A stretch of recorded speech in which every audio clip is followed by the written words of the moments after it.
Hello, and welcome to Inside the Video Store.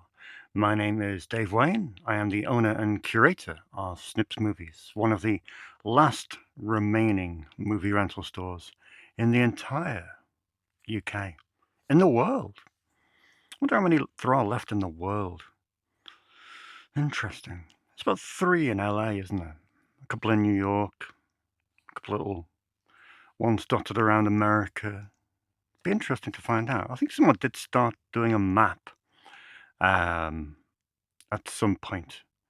And I did look at the map, but they put Video Odyssey in it on from Liverpool, and that just made it null and void straight off the bat, unfortunately. Right, hello, how are you? I am well. I'm on the water this week. It's outrageous. Where's the coffee? This lady's going to be awkward to drink from. It's a bit of a funny week, really. I have no films.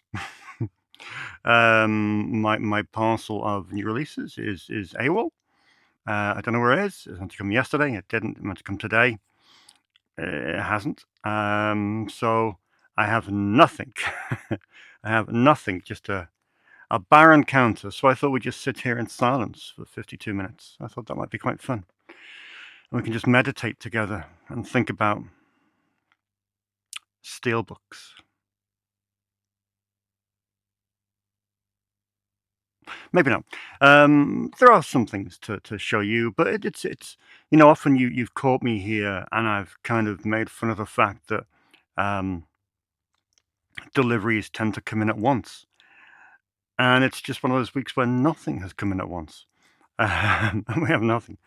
But there's loads on the way. It's been a week of shipments, to be honest. There's a really exciting shipment coming over from TerraVision in America with 3 amazing titles that I can't wait to check out. They've been on order since April the 3rd. I pre-ordered those, so can't wait for them. There's a really exciting order coming over from Severin at the moment. That is Volume 4 of Danza Macabre. Volume 3 hasn't really taken off yet here, but Volume 4 looks awesome. There's some really exciting films in there, so that should be in about 10 days' time. There's a new Vinegar Syndrome order on its way in about a week or so. Some interesting stuff there, including Volume 2 of the Larry Fessenden collection on 4K UHD, and there's a nice Italian collection of semi-giallo, not really giallo films, so that's pretty cool. And some great new films from Agfa and also Saturn's Core, as always. So that's 3. There's a delivery of Warner Archive coming over from America at the moment. That won't be here for a couple of weeks, but there's some really exciting new releases in there. And another delivery that's coming over from America is the latest batch of Film Archives. Archives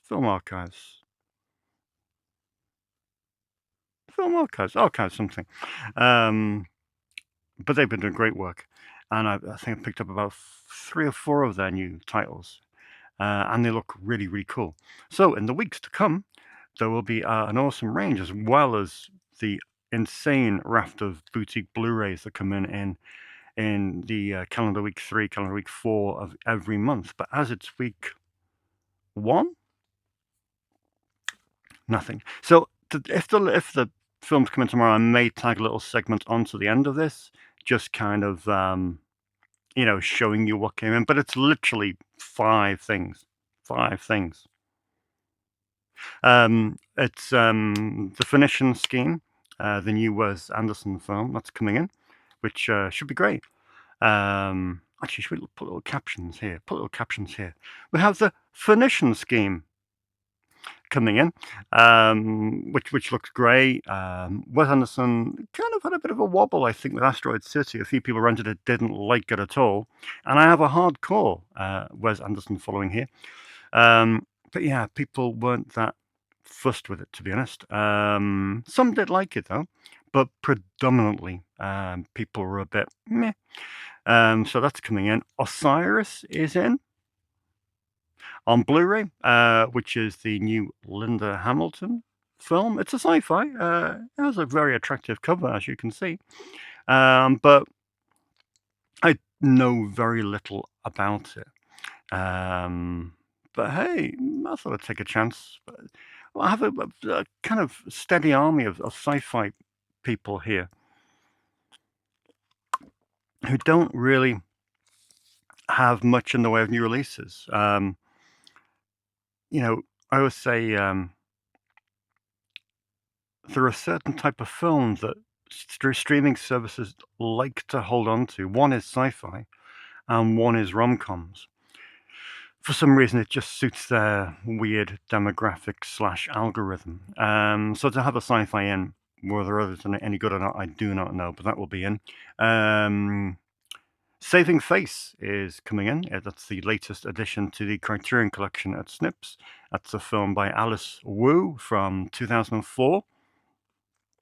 Looks really, really interesting. I think it fits into the kind of queer cinema aspect of things, so should be good. I'm not sure if it's had a UK release at any point in time, so it's just on Blu-ray. There's no dual format 4K UHD on that, but still should be good. There is a UK Warner Archive coming in this week, and that's The Green Slime, which anything called The Green Slime is, well, is going in my Blu-ray player straight away.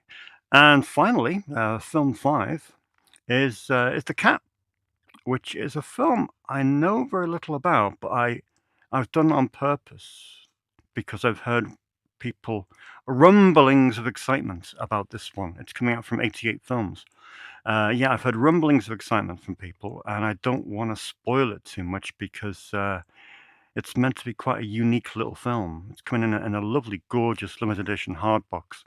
So yeah, that will be in hopefully tomorrow.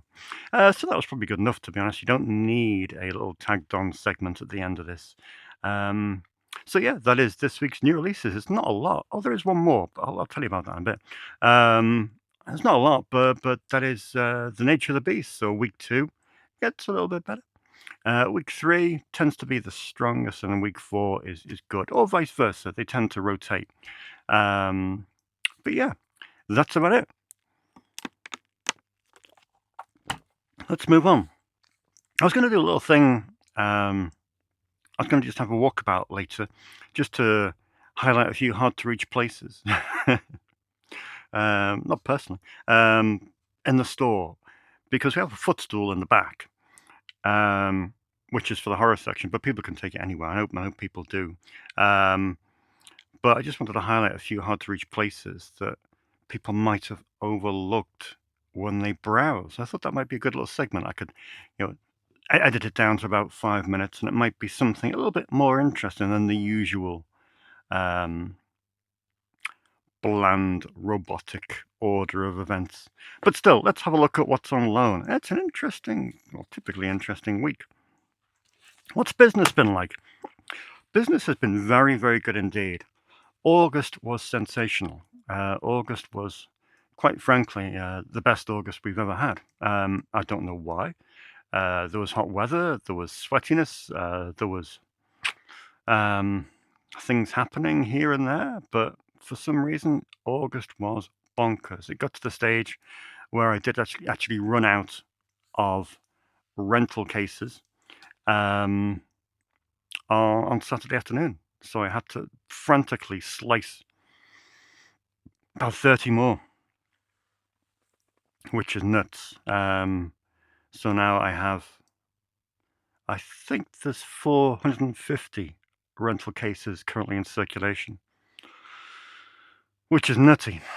We've never had that number of films out on loan at any point in the last 30 years.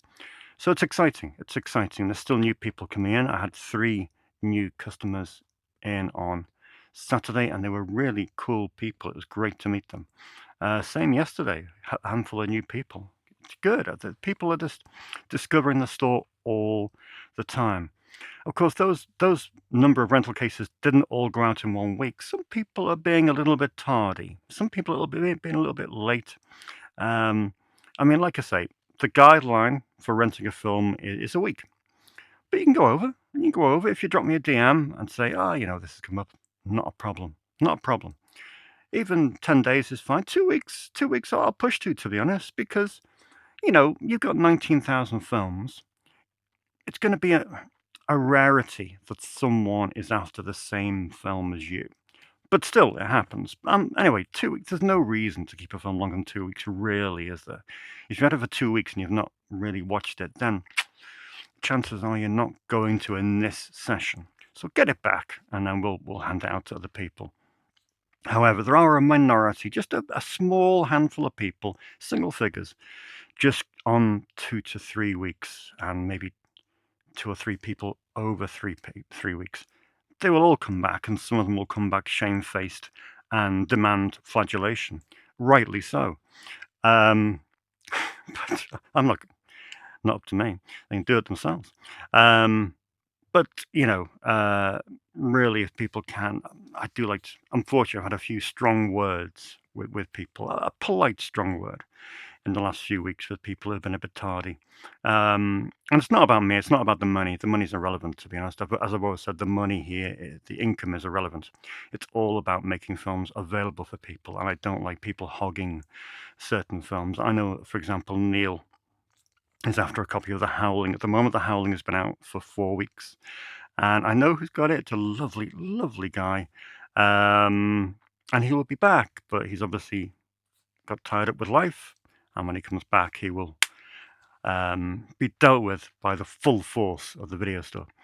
But yeah, what are the minor little gripes we have? But hey, that's popularity. When business wasn't so good, when we were sending out, a couple of hundred films, problems like this just didn't materialize. But you do 2.5 times the business, you expect things to, just a few hiccups along the way. Nothing stressful, nothing major. But yeah, everyone has a responsibility, and thankfully, the vast majority, 99% of my customers are absolutely phenomenal. Absolutely phenomenal. Considerate of other people, communicative, and just absolutely brilliant. I'm so fortunate. So fortunate. Right, that's enough of the business update. Let's get on with on loans.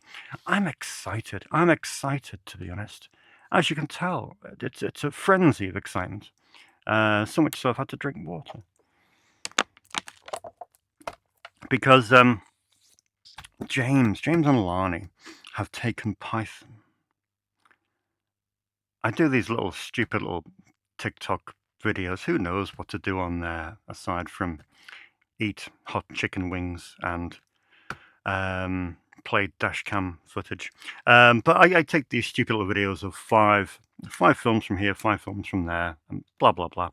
And it seems to do the trick with a few videos, gather some momentum, and it gets a bit of traffic, and it starts a conversation. And I did the other day 5 films from the sci-fi section, not sci-fi, not SCI-FI, SYFY. And I love that section. It is, as you well know, I'm going to bore you to tears. It is a complete indulgence on my behalf. I love those films. I did a great podcast. It is a good podcast. I listened to it again yesterday. I was worried that James and Lani might listen to the podcast, and I was very concerned that it may be quite awful. It wasn't. It was pretty good. I did a podcast on the Python quadrilogy because, as you know, Python is a quadrilogy. It's true. First one, it's great fun. I love the Eastern European straight-to-video aesthetic. I just love that aesthetic. You found it a lot in action films in the 90s. You found it a lot in sci-fi channel movies around the Millennium era. You found it a lot in full moon movies, late 90s, 97, 98, 99. I watched one last night, Witch House 2, Blood Coven, which was filmed out in Romania in 1999. I love the feel of them. I love the kind of barren landscapes, the concrete backdrops, the chilled sort of, not monochrome, but sort of color drained images that are in them. And I think Python perfectly captures that. It's a great little sci-fi movie. It's made by UFO, um, Unified Film Organization, which was Philip J. Roth's company. Philip J. Roth was a prolific contributor to the Sci-Fi Channel. And Python is great. It stars Robert Englund and Caspar Van Dien. And yeah, it's great fun. They had a good sequel, which was surprisingly Python 2. Then it kind of had a spawn of Python. It's Python adjacent film, which was Boa, B-O-A, with Dean Cain, Spitz. Well, yeah, he is it. Yeah, I shouldn't utter the name of the devil and on this show. But yeah, Boa came out after Python 2, and then of course we had Boa versus Python as the fourth and final chapter in this immense saga. But yeah, really excited for James and Lani to take Python. They may well despise it, and it may well give them or cause them need for psychiatric counselling. But I do love this film, and in fact, when they return it, I may just watch it again. And I have seen this film probably 6 or 7 times in my life, but I haven't seen Indiana Jones. It's been a week of cubes. A week of cubes. Take 2 cubes into the shower, not me. Yeah, 2 cubes are out on loan. Both the same film, but different. Cube, the original Cube, Vincenzo Natali's film from 98, maybe. This was an immense film. Terrified me. Maybe that claustrophobic feeling, I don't know, but I do have a great deal of affection for this movie. And yeah, it's just so cool. And it lives up to it. Funny enough, I took it home barely a couple of weeks ago, and I really enjoyed revisiting it. And it stands up really well, even though it's getting on for 27 years old. Shocking. Was it 97, right? Or 28 years old. But it's good. And it was remade. It was remade by the Japanese quite recently, I do believe, 2021. Terrorvision put this out. The only downside is it's locked to region A, which is really unfortunate, as most of you don't have multi-regional Blu-ray players. And I wouldn't advise getting one, really, because it's rare that you have a locked Blu-ray these days. But hey, there we go. But luckily, one of my customers, Tom, he has a multi-region Blu-ray player, so he's keen to check this out, and he hasn't seen the original, so this will be interesting. He says he's going to come back and rent the original when the original comes back, so that will be cool. I did a little social media post last Saturday, 5 fun facts about Snips Movies.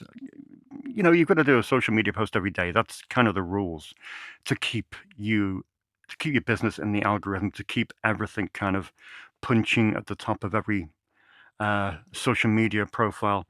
It's a really boring and disparate thing to do, and sometimes you kind of get into work and sit here and think, oh God, what can I post about today that's not, incredibly boring. So I thought, oh, let's do something fun. So I did 5 fun facts about Snips Movies. So we did the fact that I've had rentals that have been run over, rentals that have been eaten, canine, not human, and rentals that have been cooked. This was a DVD that was cooked by a customer. Sorry, I'm not giving you the finger. A DVD that was cooked by a customer who, for some reason, he put the DVD. He came in from work, put the DVD on his hob, and the hob was switched on. He turns his back, and then melted DVD on his stove. I also mentioned that I once had a customer demand. They were quite, aggressive about it. That they demanded a refund for Tree of Life, and they weren't shifting. I didn't give them the refund. When did this come out? Yeah, it's about 15 years ago, 14, 15 years ago.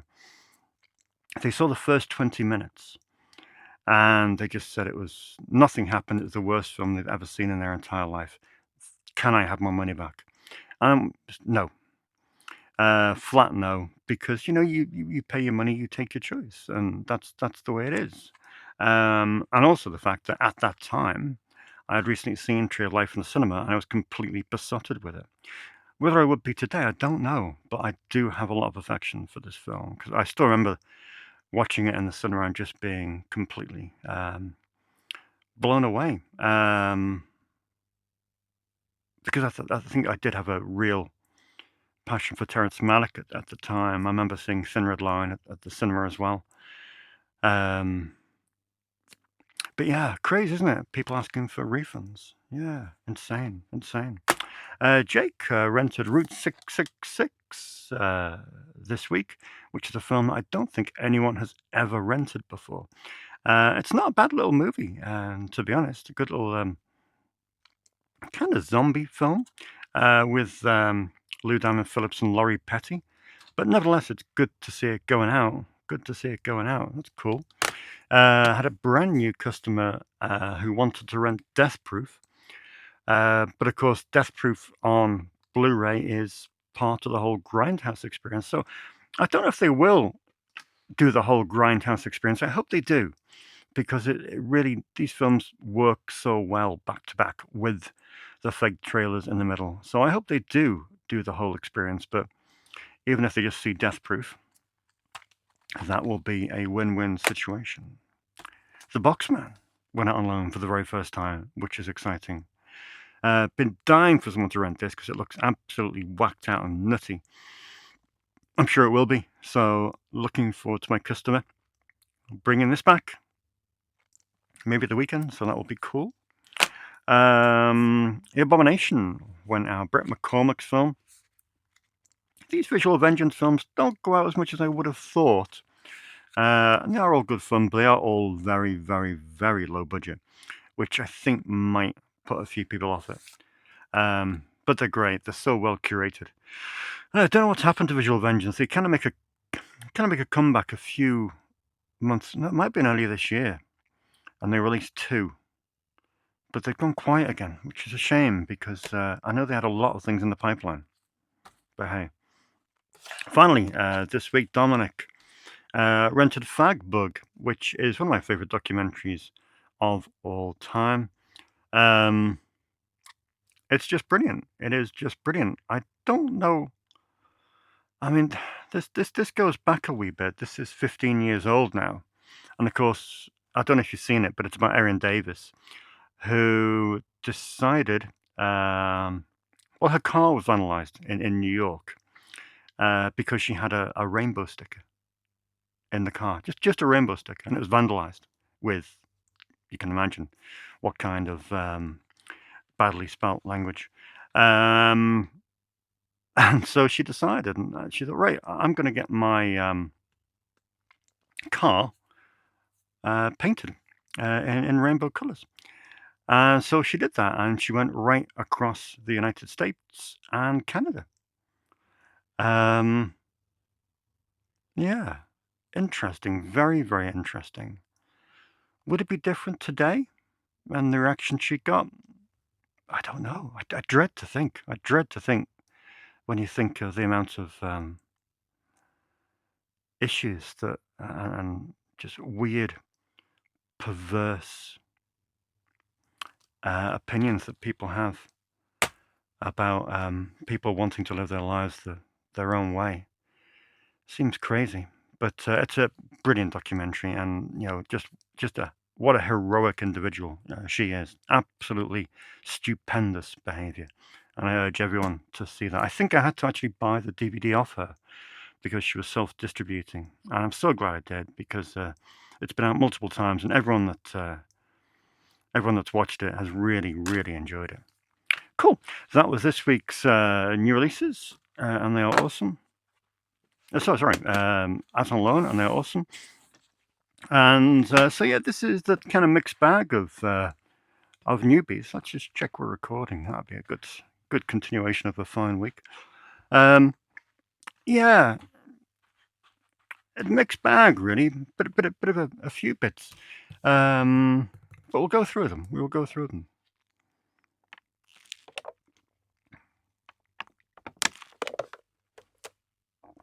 I bet that was noisy on the microphone.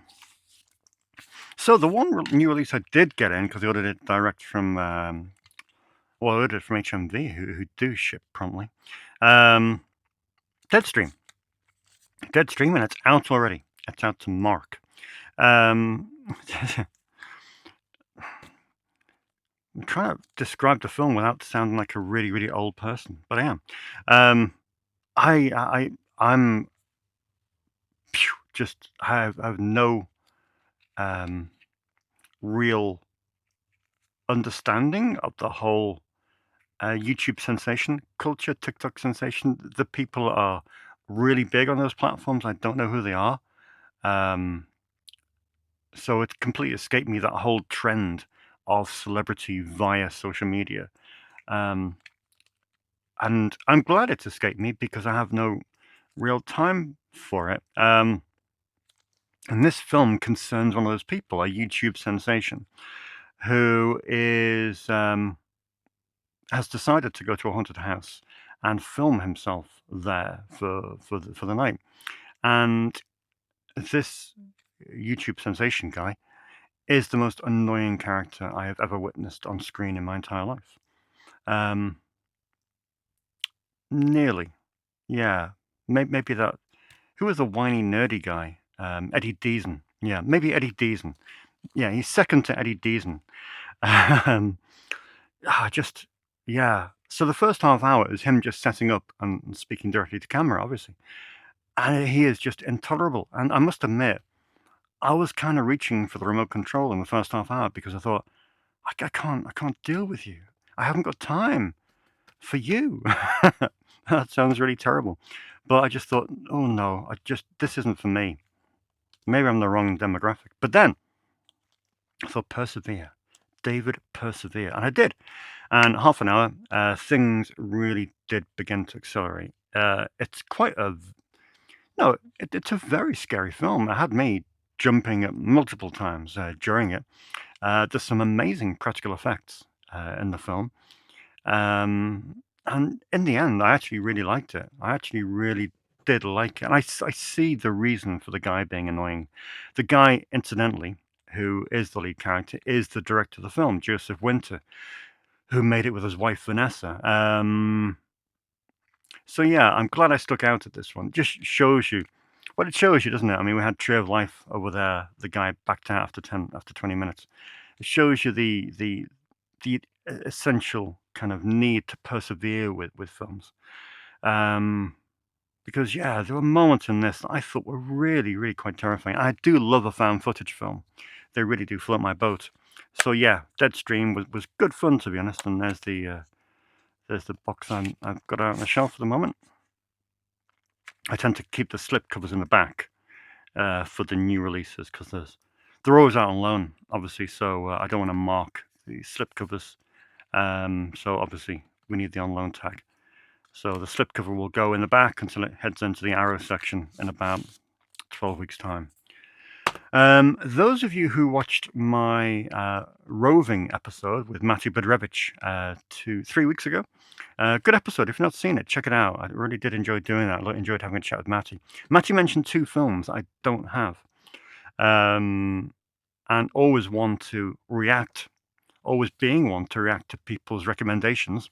I thought, right, we need to get those in. However, there is an issue with both of these films in some respects. Neither of these films have had any kind of love in terms of restoration. I don't know why that is. For the first film, Rejuvenator, which is a marvelous film, me and Matty actually went on a crusade about 5 or 6 years ago on behalf of 88 Films to try and find. I mean, we interviewed the director Brian Thomas Jones to try and find out where the negative was. Could it be restored? But it's just one of those things. So many films got caught up with bizarre ownership and that. So hopefully someone will find it somewhere and it will get restored because it deserves to be. It's a really interesting film. I spoke to Roxy in the week and she said, oh, you'll like it. It's like The Substance. I thought, The Substance? And it is just like The Substance. It's an aging actress who is desperate to regain her youthful appearance. So she injects herself with this kind of brain mucus. It all goes pear-shaped, and she becomes a horrific, disfigured monster. The end. End credits. But it's great. It is really, really great. Sadly, this German DVD only is a VHS transfer. So the picture quality is all right. It's passable. Cropped 4:3. Sound is decent. But to be honest, I think it's worth persevering because the film is that good, to be honest. So yeah, really pleased to get that in. It is the Rejuvenator, also called Rejuvenatrix in some territories. Another one that has had no kind of affection, no kind of love is Lawrence Harvey's Welcome to Arrow Beach. Weird film. As you remember from Matty talking to it, Lawrence Harvey had a strange eating habit whereby he didn't like to digest any food, so he would just chew the food and then spit it out. This is what he tells me. I haven't verified this. It could be a complete lie. Anyway, that seemed to contribute to his early demise at the age of 45. And on his deathbed, he made this film. He was editing it literally on his deathbed. And it is a strange beast of a film, kind of cannibalism light. It's a shocking transfer at times. But it's one of those things whereby it's important to have some kind of record of this film in case it does completely disappear from the earth. So yeah, not the best, but I'm glad to have a copy in stock. But after this one for a while, as you well know, mentioned it a few times, Red Shift. It's one of those BBC adaptations, 1978. Directed by John Mackenzie as well, from the Long Good Friday fame. It's BBC TV Play for Today, adapted by Alan Garner, who made The Owl Service, which we've got on Blu-ray here, from his own enthralling sci-fi fantasy novel. Takes the viewer on a beguiling voyage through English history spanning 3 distinct time periods: Roman Britain, the English Civil War, and modern day 1970s. Interesting, yeah. So yeah, a few people asked me for this. Glad to have it shot in Cheshire as well. Shot in Cheshire, just down the road. Yeah, a few VHS tapes in this week. I do need some boxes, unfortunately. Some of the boxes that people have. I'm a stickler for crisp, clean rental cases, clear, preferably. Unfortunately, I know a lot of people wince at that, but yeah. But still, some good films. As you know, my rules are that I cannot buy a VHS unless there is no English language, no UK DVD or no UK Blu-ray of it. Streaming, ideally, preferably not, but it's not essential. So White Tiger, I do like a bit of Gary Daniels from time to time. And this is a decent martial arts film of his from the late 90s, 1995, White Tiger. And then we have 3 of just, it's rare you will ever see a 90s straight-to-video erotic thriller on eBay. I don't know what's happened to them all. People probably hanging on to them for dear life because, as I said in the past, these films, I doubt very much these films will ever see the light of day on any other format. So if you've got a tape, hang on to it because I don't think they'll ever come out on any modern day format. And I found 3 in the same week, on the same day. And I was running around the living room like a madman. And 2 of them are 2 of the best as well. This first one is directed by Jag Mundra, who, Indian filmmaker, phenomenal director of erotic thrillers. If you check out our Flesh Noir podcast, we did a whole episode devoted to Jag Mundra, which I think his daughter listened to and got in touch. And just brilliant. He made the best erotic thriller, well, tied with the other best director for erotic thrillers. This one is called The Other Woman. It's very, very good. Adrian Schmed is in it. He was in T.J. Hooker. Leanne Beeman, who was in quite a few of these, notably Mirror Images. And Sam Jones, of course, who was in Flash Gordon. But yeah, it's great fun. Most importantly, it's produced by Axis International. Axis International were like the godfathers of the straight-to-video erotic thriller movement in the 1990s. They pumped them out like nobody's business, and they were the best. If a film had Axis International in it, then yeah, you were in for a good time. I don't mean a good time as in that kind of thing. I mean a good time as in class. You know, I don't watch these for the boobs and all that kind of thing. I watch these because they're really, really good neo-noirs. Great storylines, good acting from people that you might not have heard of, and well shot by usually really good DPs. Well, James Michaels is the DP on that one, but Wally Pfister did quite a few. Comical name.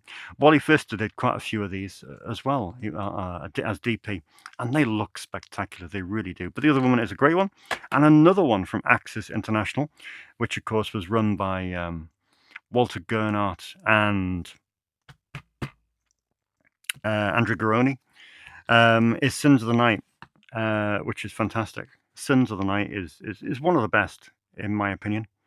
Directed by the king, the undisputed king of erotic thrillers, Gregory Dark, as Gregory Hippolyte. This stars Nick Cassavetes. Nick Cassavetes, isn't it? Leanne Beeman again, Richard Roundtree, and Miles O'Keefe. But it's good. It really is good. The epitome of a neo-noir. But yeah, one of Gregory Dark's best. Gregory Dark is a fascinating character. A fascinating character. I don't know if you can dig it out, but there's a Vanity Fair interview with him, and he is just such a mysterious man. Amazing. And finally, I don't know much about this one, other than it was edited by Kelly Corson, who did a lot of erotic thrillers. I think he set up his own label at the tail end of the 90s. But this was back in 1992. It's Intimate Obsession. Less of a well-known cast. Jodie Fisher's in it, who was in a few of these. And yeah, lesser known, but still a rarity, a real rarity in the erotic thriller genre. So absolutely thrilled to get those in. I just need some cases to replace those cases. But I have a man who is going to sort me out with those, so that's cool. Finally, let's just run through some quick comments. And then we'll just we'll take the camera on a trip.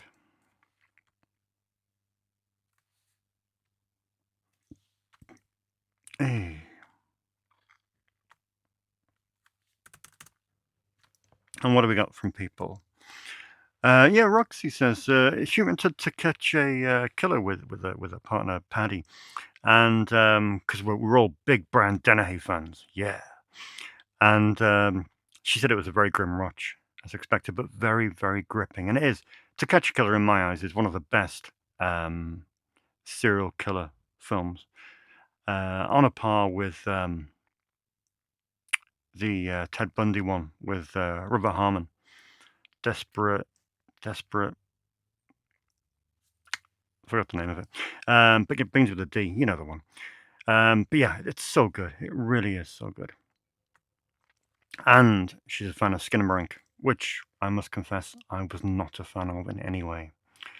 Paul Greggs was glad to see that Manny Koto got a name drop last week, the director of Playroom. He wrote and produced a lot of great genre TV. Yes, he did. And was responsible for the better seasons of Star Trek Enterprise. Paul is Star Trek Enterprise and Star Trek and Doctor Who. He is the encyclopedia of those three things, and I have never, ever in my life seen anything Star Trek related, nor have I seen anything Doctor Who related, ever. That's, well, with Doctor Who, that's the benefit of working every Saturday night, I guess. You're never home to see it. Stephen and Nicholas say that their order of The Good, the Bad, and Ugly was cancelled as well. It's so frustrating. So many people have written to me to say that their order was cancelled. It's really, really annoying. Thankfully, it's out on standard edition a week on Monday, but still, it's going to look a bit odd, isn't it? Well, never mind. Tom Jolliffe says his favourite Nightmare on Elm Street sequel is the second one as well. Yeah, I agree, Tom. I love Nightmare on Elm Street 2. It's so, so good. Jonah Fish remarked how Camp Blood is actually out on loan. Yeah, Camp Blood went out on loan to John and Elizabeth, and they loved it. They loved the first two films. They realized they were very low budget and a little bit, but they liked that about it. They liked that about it. And I even had Jake in the week. He rented Camp Blood 10, which is pretty cool indeed. So it's 3 Camp Blood films out in 1 week. Amazing, amazing. We Can Rebuild Him said Tornado, the film that came in with Tim Roth last week, is pretty good. It's good to hear. It went out. It did go out quite quickly, to be honest.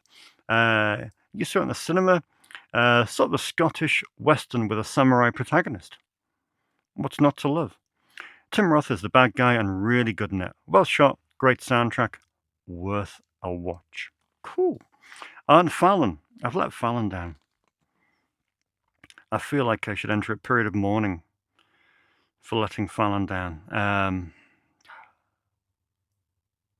Yeah, I have.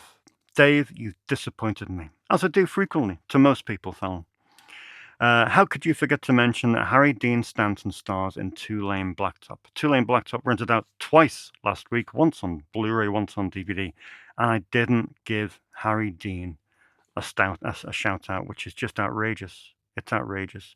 I need to turn in my video store ownership badge. And most importantly, as you may have gathered in the past, Fallon is the only living person with a Vincent Schiavelli t-shirt. And Playroom came in last week, the Manny Coto directed film, and I didn't mention that Vincent Schiavelli was in Playroom, which is just, I wouldn't be surprised if Fallon never even enters the store. Such is the embarrassment I have caused him. I apologize. I will make up for the staggering oversight. Wrong, so wrong. Disgraceful behavior by Mr. Wain. Finally, Tom, again, rest in peace, Rick Pepin. It's been no one quite like PM Entertainment since, and I was pleased to learn he'd read and enjoyed a couple of my articles on Flickering Myth. Well done, Tom. Yeah, Rick Pepin, his death kind of escaped everybody, really. No one's done much, paid tribute to him, really. But I've got another wave of PM Entertainment Blu-rays coming in a couple of weeks' time, and that'll be great because it's so cool to see these films upgraded. Awesome. Right, okay. Well, let's just go for a little wander. I think we're still early for time, aren't we? Yeah, we've got about 5, 6, 7 minutes to play with. So let's have a little look at some of the places that may need or deserve a little bit more investigation. Welcome back to the horror section, people. Do you remember what it looks like? It's looking good, It's looking good. It's looking good. Quick mention for Scott Spiegel. I wanted to pay a little tribute to him. I could have put a number of films there. I think I'll interchange a few, Evil Dead 2 and things like that. Great filmmaker, great actor, great screenwriter. Died far too young this week, 67. Highlight of his career, obviously, The Intruder. A spectacular film. And his sequels. His sequels are always worth a watch. From Dusk Till Dawn 2. It's always worth a watch. Hostel 3 as well. So yeah, Scott Spiegel. Okay, we have Mr. Footstool here. He is a useful tool. And he will take us up here to the trauma section. Again, trauma, is supposed to be above the door. It doesn't really get that much attention. Except for James. James just dives in, grabs a kickstool, and then helps himself to the trauma section. But a few people, I think, who did I have in this week? They must have spent, what was it? Yeah, I think it was Paul and Mike. And I think they must have spent an hour browsing and they couldn't find the trauma section. And it is these high sections. They did just out of the eye line, to be honest. And there's some cool films here that really do deserve your attention. Things like Decapitated is great fun.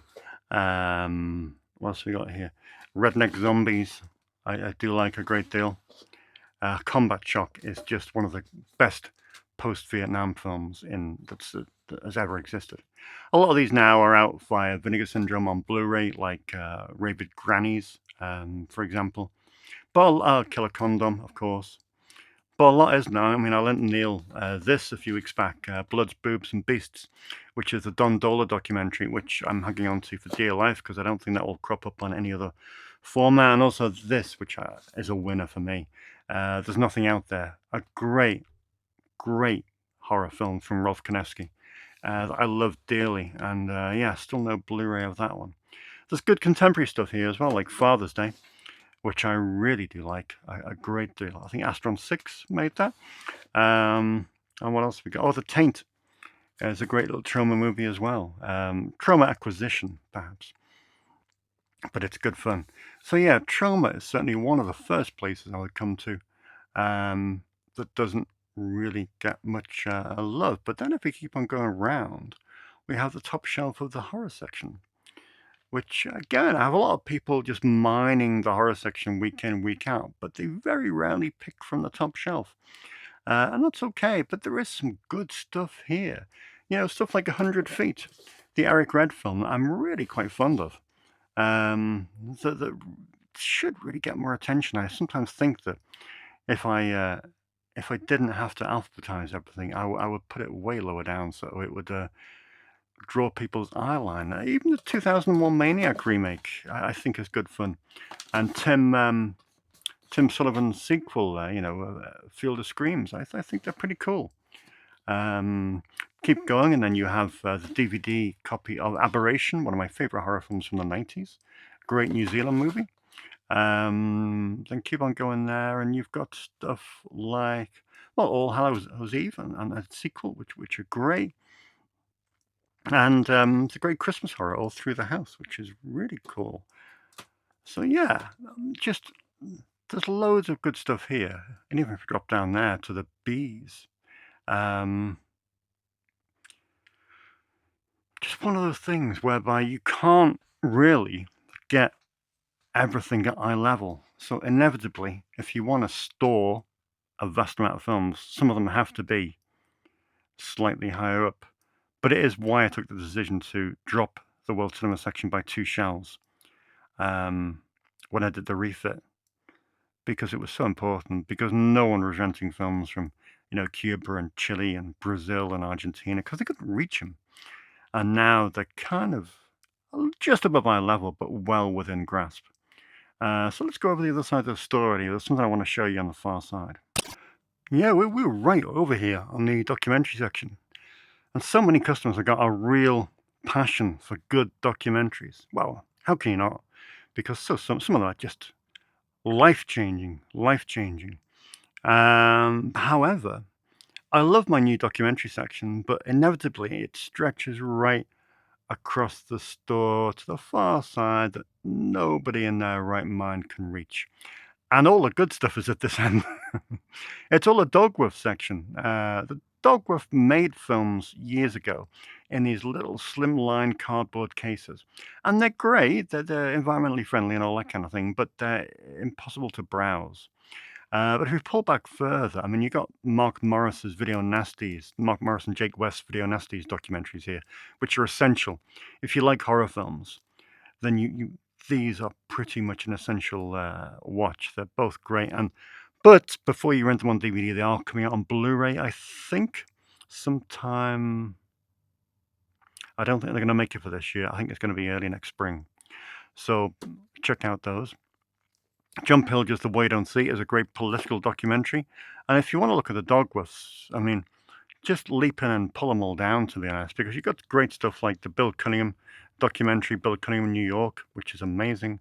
You have Collapse, which in my estimation is one of the finest documentaries ever made, starring Mike Rupert, Ruppert, who is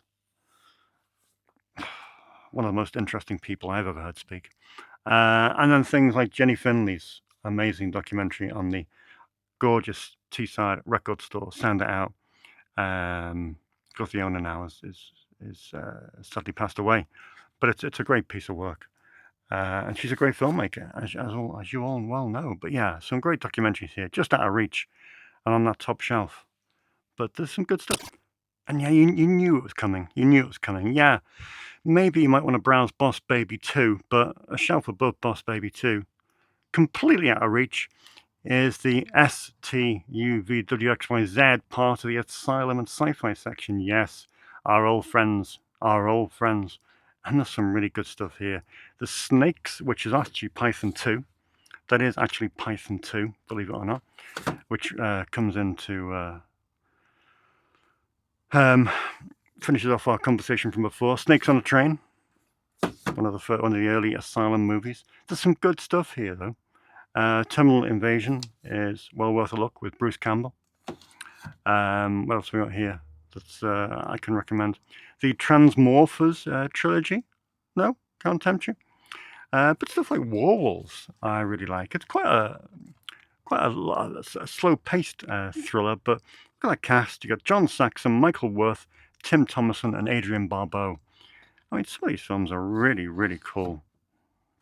And yeah, I just love them to bits. And certainly one of the best modern day Asylum movies is these Zombies movies, Zombies 1 and Zombies 2. I think they're great. And while I'm here, just another shout out for my favourite section. British box office obscurities that fell within a hair's breadth of the millennium. Kind of too near the door and kind of awkward to browse, so not many people check it out. But you know these films. And you know how scarce they are. But there's some good stuff here. Yeah, so many films I love. Just when I started going to the cinema, all these were playing at the multiplex, and that was such a weird thing. To go into a multiplex in 96, 97, and to see like a massive billboard for, I don't know, what could you like, Hard Men, which would never even get anywhere near a cinema nowadays. And things like, Divorcing Jack. And Brothers. Jesus, Bring Me the Head of Mavis Davis. Crazy. But yeah, love that section. And finally, one of my biggest frustrations is sci-fi. I think it's me. I think I'm to blame. I've never been a big sci-fi geek. I've never been a real massive fan of sci-fi. I can kind of take it or leave it. There are elements of sci-fi I like, mainly B-movie sci-fi and dodgy alien rip-offs. But to me, I've never been into the whole Star Wars, Star Trek, that kind of phenomenon. It escaped me. So yeah, just above the new release wall, and just above where my A to Z's go,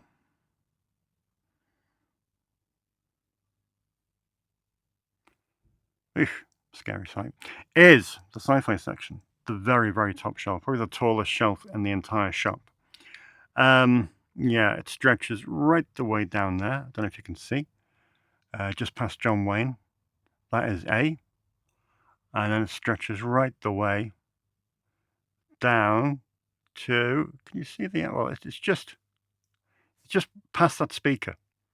Just past that speaker is where it ends. I mean, there's hundreds of films there. It's well curated. I mean, I spent some energy curating it into a really good mix of titles. But it's my fault. It shouldn't be up here. It should be in a more easily accessible place. And maybe, just maybe, that might be my next project, because it doesn't deserve to be tucked away in the gods. There's some great films here. Stuff that I do like, are things like The Deadly Bees. Amazing stuff. The Deadly Mantis. Great 90s straight-to-video movie like Death Machine, which is just awesome, by Stephen Norrington. Likewise with Decoys, which I'm a big fan of as well. So there are stuff here that really does sort of tickle my fancy, as you might say. Donovan's Brain, all the 50s sci-fi stuff I love, and all the 90s straight-to-video stuff I love as well. But it's not really very fair to kind of... so many sci-fi fans come here. And yeah, I just feel guilty for sticking it up way in the gods. But it's been here since day one. It's been here since day one almost. And it doesn't deserve to be. It's at capacity now as well. It's at capacity. Can't fit another film in there. So yeah, I may have to make the decision one day. Not this year, early next year. I have a few ideas to do something that takes it down and makes it more accessible, because it doesn't deserve to be up there. But yeah, we shall see. So yeah, they're just a handful of places that are kind of nagging at my brain a little bit. They're a little bit out of reach, a little bit too awkward to get to. And I've seen from doing the horror section that it's possible to do things that make stuff easier to browse. So certainly something to think about for the future. But yeah, in the meantime, I hope that was worthwhile. There we go. I hope that it was of some interest to you. You can see my train of thought, can't you? And that it's great to have all these films. But sometimes you've got to think the logistics don't work. So it might be... So yeah, just going through a few things in my mind at the moment on possible shuffling about of a few places. But we shall see. We shall see. Quickly before I go, I forgot to open this box that came today. I know what it is. It's a great double bill from my good friend Liam Regan. Ooh. Of course, it's showcasing Series 1. Series 1 of his Blu-ray premieres of really cool indie movies. As you know, we got Cat Sick Blues in 2 weeks ago. Off Ramp came in at the same time, and now the third of this threesome is now in store, Rock and Roll Frankenstein, which is fantastic. So that's very cool indeed. Let's just have a look at the case. I think there's an extra one in here as well.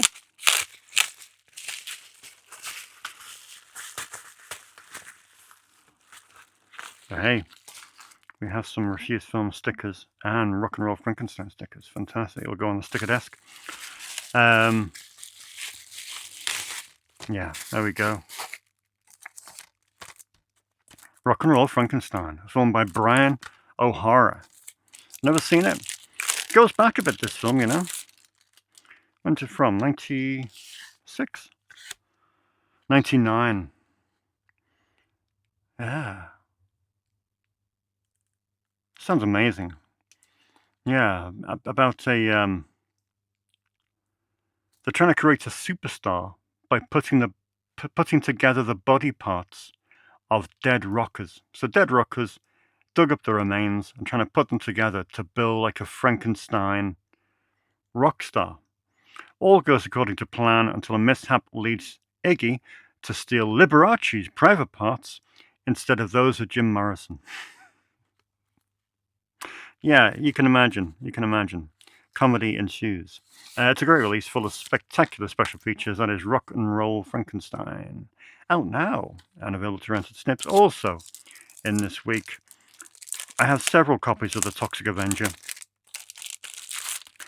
But Liam's release is the definitive edition of The Toxic Avenger. Absolutely stacked with stuff. There's 4 audio commentaries on this. There's 3 versions of the movie.